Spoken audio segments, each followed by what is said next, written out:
सौतेली माँ के साथ में पलते-पलते मेरे अंदर भी एक ऐसी हरकतें आ गई थी कि मैं हर एक बात को ऐसे करती ताकि मेरी माँ को मुझ पर गुस्सा आता और मेरी माँ मुझे गुस्सा करे, लेकिन सब कुछ उल्टा हुआ करता मेरे साथ में। क्यों? क्योंकि मेरी जो सौतेली माँ थी वो कभी माँ नहीं बन सकती थी। मेरी माँ तो गुज़र चुकी थी और मैं उसकी गोद में आ चुकी थी। अम्मी के मरने के सवा महीने के बाद ही अब्बू ने दूसरी शादी कर ली और उन्हें दुल्हन बना के ले आए मेरी सौतेली माँ को, और मुझे उठा के उनकी गोद में डाल दिया। उनको तो दुनिया ही मिल गई थी, क्योंकि उन्हें डॉक्टरों ने मना कर दिया था और उनके पहले शौहर का इंतकाल हो चुका था।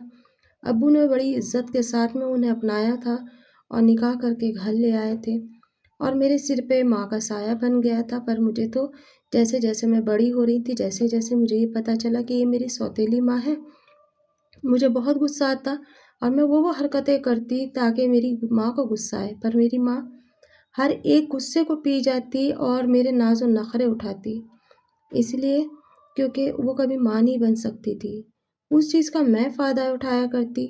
कभी किसी की हांडी फोड़ के आ जाती, तो कभी किसी का दुपट्टा खींच के आ जाती, तो कभी किसी का बिस्तर मैं कुएं में डाल दिया करती।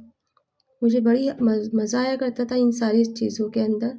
स्कूल में जाती तो बेवक्त घंटियाँ बजा दिया करती, बच्चों को मारती, उनके टिफ़िन छीन के खा लिया करती, सारी शिकायतें घर आया करती। जैसे जैसे मैं बड़ी हो रही थी, शिकायतें भी मेरी बड़ी होती चली जा रही थी। अब मैंने अपनी उम्र के उस पड़ाव में पैर रखा था जहाँ पे लड़कियाँ घर में बैठती हैं, लेकिन मैं तो बाहर घूमा करती और लड़कों से क्या हर किसी से बदतमीज़ी करती और हंसी मजाक करती। हर कोई मुझे ये कहता था, बिगड़ी हुई माँ की बिगड़ी हुई औलाद है। मरी हुई माँ को कहलवाना मेरी एक आदत बन गई थी। मुझे लगता मेरी सौतेली माँ को कह रहे हैं और मैं बड़ी खुश हुआ करती। वक्त गुजरता चला गया और मैं बड़ी होती चली गई। अब मेरी उम्र 16 साल थी और मस्जिद हमारे घर के पास थी। मैं जब भी अजान हुआ करती मैं ज़ोर ज़ोर से चीखती और मस्जिद के जमातियों को और सबको परेशान करती। ये बात जब अब्बू को पता चलती तो अब्बू मुझे बहुत डांटते। मार तो सकते नहीं थे क्योंकि अम्मी मानने नहीं देती थी। अम्मी कह देती थी नादान है, बस चंचल स्वभाव का है, वक्त के साथ साथ बड़ी हो जाएगी, मत कहा करो छोटी बच्ची है। अब्बू कहते 16 साल की हो चुकी है, आज शादी कर दूंगा ना तो कल 2 बच्चों की अम्मा बन जाएगी, और तुम कहती हो छोटी है। भी इसने पूरे मोहल्ले को परेशान कर रखा है, पता नहीं वो दिन कब आएगा जब मैं इसकी शादी करके इसे इसके घर भेजूंगा। और मैं हंसती और कहती कि मैं अब्बू कहीं नहीं जाने वाली, मैं तुम्हारी सबकी छाती पे बैठ के मूंग दलूंगी। और ये बात कहते हैं ना कभी कभी सच हो जाती है। एक दिन हमारे घर के पास से ना एक 30-35 साल का आदमी ही कहो उसे, वो जा रहा था नमाज पढ़ने के लिए, और मैंने पता नहीं मेरे क्या दिमाग के अंदर आई, मैं अपनी टोली के साथ खड़ी थी, उसके अंदर 4-5 बच्चे थे मेरे साथ, और मैंने जाके उसे ज़ोर से ऐसा धक्का दिया कि वो सीधे मुंह जाके नाली में गिर गया और उसकी टोपी उसके कपड़े सारे गंदे हो गए और मैं ज़ोर ज़ोर से खिलखिला के हंसने लगी। जैसे ही उसने मेरी तरफ देखा मुझे डर लगा और मैं भाग गई। मस्जिद के कुछ जमाती बाहर निकल कर आए और कहने लगे कि आज इस कमबख्त ने फिर ये खेल खेला। उसने कहा कि ये कौन लड़की है। जमातियों ने कहा ये पास में ही रहती है, इसका घर पास में ही है, आप कहो तो हम आपको इनके घर ले जाएं। उस आदमी ने कहा कि पहले मैं मुंह धो लेता हूँ फिर इसके घर जाऊंगा। बस इस तरह से मुंह हाथ धोने के बाद में नमाज से फारिग होके वो हमारे घर आए। आने के बाद जब मैंने देखा कि वो ये तो घर पे शिकायत लेकर आ गए, मैं फ़ौरन घर से भाग गई और जाके छुप गई अपनी सहेलियों के घर। और वहाँ जाके कहा कि अगर अब्बू आए या कोई भी आए पूछने, साफ मना कर दो, कह दो कि यहाँ नहीं है, और अगर तुमने झूठ बोला तो फिर तुम्हारी खैर नहीं। अब्बू भी मुझे ढूंढते फिर ही रहे थे। अब्बू को पता था मैं किस घर में गई हूँ, लेकिन उस दिन अब्बू ने मुझे कुछ नहीं कहा, और बस फिर उनके बीच में क्या बात हुई क्या नहीं हुई मुझे नहीं पता। बहुत देर के बाद जब देर रात हो चुकी थी मैं चुपके चुपके अपने घर आई। आके मैंने हाथ पैर धोए और अपना खाना लेके जैसे ही खाने बैठी थी कि अब्बू आ गए और प्यार से मेरे सिर पे हाथ फेरने लगे। میں دیکھنے لگی کیا ہے ابو، کیسے دیکھ رہا ہے مجھے، مارا بھی نہیں آج تو، ڈانٹا بھی نہیں، اور سر پہ ہاتھ پھیر رہا ہے۔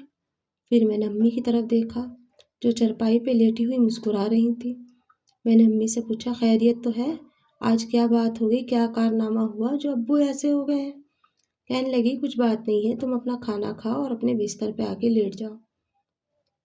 بس میں نے کھانا کھایا، امی کے پاس جا کے لیٹ گئی۔ امی پھر وہی نصیحتیں کرنے لگی، ایسے رہتے ہیں لڑکیاں، ایسے کرتی ہیں، آرام سے چلا کرو، دھیرے بولا کرو، کپڑے صحیح سے پہنا کرو، دوپٹہ تمہارا کہاں ہے۔ ساری نصیحتیں سنتے سنتے میں تو سو گئی۔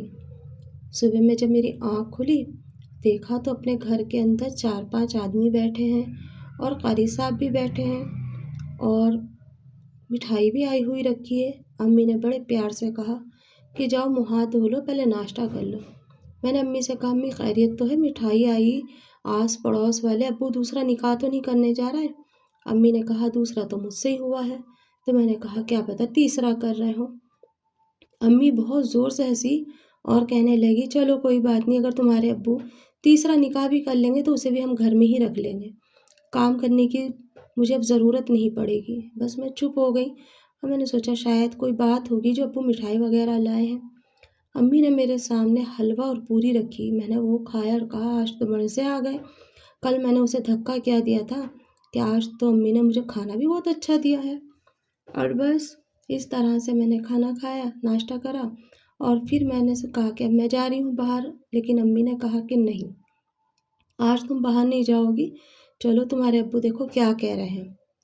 میں نے ابو سے کہا کیا کہہ رہے ہو ابو جی؟ ابو جی نے کہا گھر کے اندر بیٹھی رہو، مہمان کچھ آئے ہوئے ہیں، کھانا وغیرہ کا انتظام کرنا ہے اور تم آرام سے بیٹھو۔ میں چپ ہو گئی اور چپ چاپ سے اندر جا کے بیٹھ گئی۔ تھوڑی دیر میں امی نے مجھے کپڑے دیے اور کہا کہ یہ لباس پہن لو۔ میں نے کہا امی ایسی بات، یہ کپڑے تو کچھ الگ ہی دکھ رہے ہیں۔ میری زبان ہلکلائی اور میں کچھ سمجھ نہیں پائی۔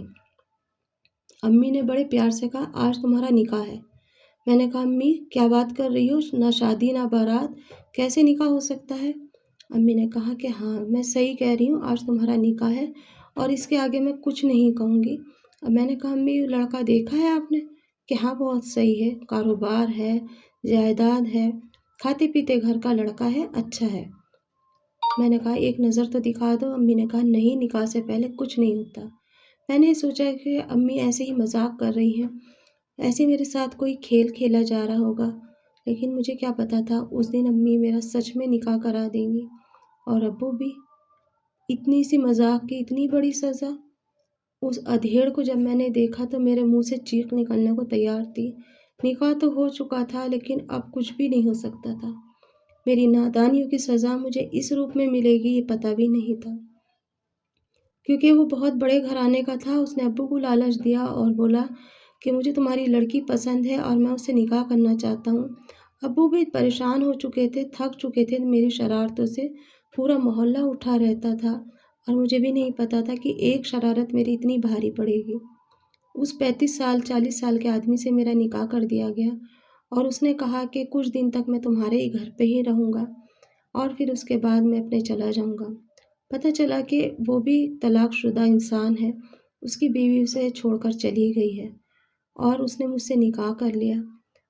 جب میں اس کے پاس رات میں گئی تو میں یہ سوچ رہی تھی کہ میں اب اس سے کیا کہوں۔ میں نے تو کل اسے دھکا دیا تھا، آج یہ ضرور مجھے مارے گا۔ اتنا تو پتا تھا کہ شوہر کا مرتبہ کیا ہوتا ہے، لیکن یہ نہیں پتا تھا رشتہ کیا ہوتا ہے۔ امی کے منہ سے ہی سنا تھا کہ شوہر کا مرتبہ بہت بڑا ہوتا ہے۔ بس میں چپ چاپ اس کمرے میں بیٹھی، نہ چاہتے ہوئے بھی بیٹھی تھی اور دل میں یہ سوچ رہی تھی کل کو میں بھاگ جاؤں گی، کسی بھی گاؤں جاؤں، کہیں بھی جاؤں، لیکن اس رشتے کو میں قبول نہیں کروں گی۔ میں نے بہت روئی، بہت سب کچھ ابو سے کہا تھا، لیکن اس ایک غلطی کی سزا تو مجھے بھگتنی ہی تھی۔ ابو نے کہہ دیا تھا اگر تم نے اس سے نکاح نہیں کرا تو یہ مجھے جیل بھیج دے گا، کیونکہ یہ بہت بڑا انسان ہے، بہت پیسے والا ہے۔ میں اپنے ماں باپ کو بڑھاپے کے عالم میں جیل میں نہیں دیکھ سکتی تھی۔ وہی ہوا۔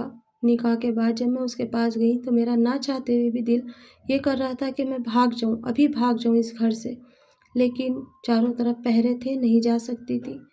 پتہ تھا ابو کو کہ یہ بھاگے گی ضرور، کچھ نہ کچھ کرے گی ضرور، اسی لیے ابو نے चारों तरफ इंतज़ाम कर रखा था और मुझे अंदर कमरे में करके ताला लगा दिया गया। उस रात उस आदमी ने ना तो मुझे छुआ, ना मुझसे कुछ बात करी और बस इतना कहा कि तुम्हारी बदतमीज़ी की सज़ा तुम्हें मिल गई। अब मैं तुम्हें यहीं पर छोड़कर और अपने यहाँ चला जाऊँगा। मैं बड़ी दिल ही दिल में खुश हो गई कि चलो इससे मेरा पीछा छूट जाएगा। पर मुझे ये नहीं पता था कि ज़िंदगी का ये जो एक फ़ैसला माँ-बाप ने करा है, इसके आगे अगर मैं कुछ भी बोलूँगी तो मेरा क्या हशर होने वाला है, या ये मुझे यहाँ छोड़कर चला जाएगा तो फिर मेरा क्या होगा? और वही हुआ। 3 दिन वो शख्स हमारे घर रहा और मैं उस कमरे में कैद रही। ना तो अम्मी ने मुझे बाहर जाने दिया, ना ही किसी को अंदर आने दिया। मेरी सारी सहेलियाँ बाहर रहती और मैं एक कैदियों की जैसे रहती। इसकी आगे की कहानी आप लोगों को अगली किश्त में मिलेगी। जब तक कि आप लोग इंतज़ार कीजिए।